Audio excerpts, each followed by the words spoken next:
Au début du manga et de l'anime, tous les personnages considéraient Sasuke comme le meilleur de tous les genin. Naruto en revanche était vu comme le plus mauvais.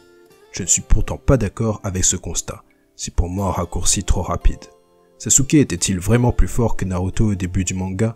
C'est ce que nous allons voir dans cette vidéo. Avant toute chose, sachez que j'apprécie les deux personnages autant l'un que l'autre. Il n'y aura donc aucun parti pris, alors allons-y. Comparons ensemble les techniques et aptitudes des deux protagonistes. Au début de l'histoire, il est clair que Sasuke maîtrise plus de techniques que Naruto grâce notamment au Jutsu Katon des Uchiwa. Il est aussi extrêmement doué au lancer de Shuriken et maîtrise plutôt bien son chakra. Pour couronner le tout, il possède un sens de l'analyse et du combat très affûté. Naruto quant à lui n'est pas en reste avec son multiclonage Supra, une technique interdite qui peut s'avérer très dangereuse quand elle est mal utilisée. Au début de l'histoire, le principal défaut de Naruto est qu'il maîtrise très mal son chakra bien qu'il en possède une quantité phénoménale. Cependant, il faut bien comprendre qu'à cause du chakra de Kyuubi, Naruto est très difficilement prenable dans un duel à mort et ce dès le début du manga. Le principal point faible de Naruto est son sens de l'analyse assez faible qu'il compense par de la ruse et un sens du combat hors pair. Contrairement à Naruto, Sasuke n'a à ce stade pratiquement pas de points faibles. Néanmoins, Naruto compense ses défauts par des points forts extraordinaires. Je dirais donc qu'au niveau des aptitudes, ça fait 1 pour Sasuke. Pourtant dans l'histoire, Naruto a démontré à plusieurs reprises sa supériorité sur Sasuke. D'abord, lors de leur premier combat, Naruto réussit à battre son rival en le ligotant. C'était certes par surprise, mais pensez-vous réellement qu'un ninja supérieur à Naruto comme Itachi par exemple, aurait pu se faire avoir de la sorte? La seconde démonstration de force de Naruto se situe pour moi au moment de l'épreuve des clochettes de Kakashi. Dans cette phase, Naruto et Sasuke tentent tour à tour d'extirper une clochette au puissant Jonin.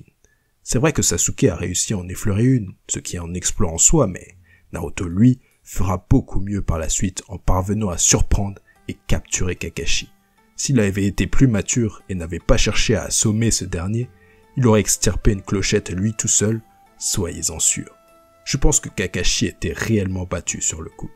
Là, ça fait clairement 1 pour Naruto. C'est à mon avis après l'arc des Chunin et les premiers entraînements avec Jiraiya que Naruto surpassera Sasuke pour le reste du manga. Sasuke ne reprendra le dessus qu'au début de Naruto Shippuden. Plusieurs éléments dans le manga le montrent. Naruto sauve la mise à Sasuke face à Gaara du désert et terrasse le futur Kazekage en invoquant le gros Gamabunta.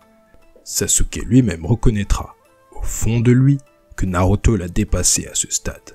C'est pour cette raison qu'il s'énervera ensuite à l'hôpital.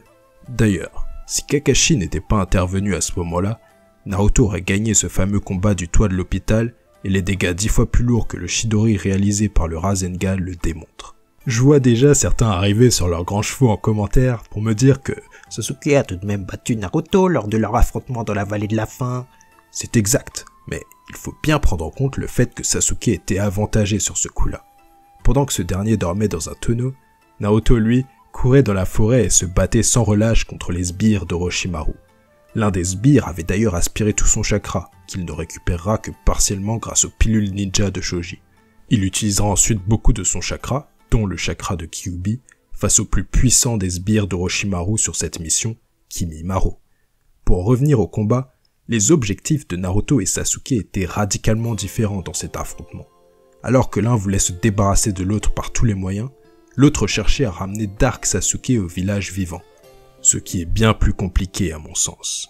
Vous comprendrez donc que le combat à ce moment-là était au désavantage de Naruto, qui n'était pas en possession de tous ses moyens.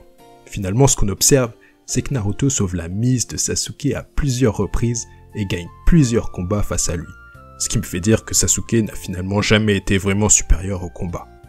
Voilà, c'est la fin de la vidéo. Si tu as aimé, lâche ton meilleur like et abonne-toi.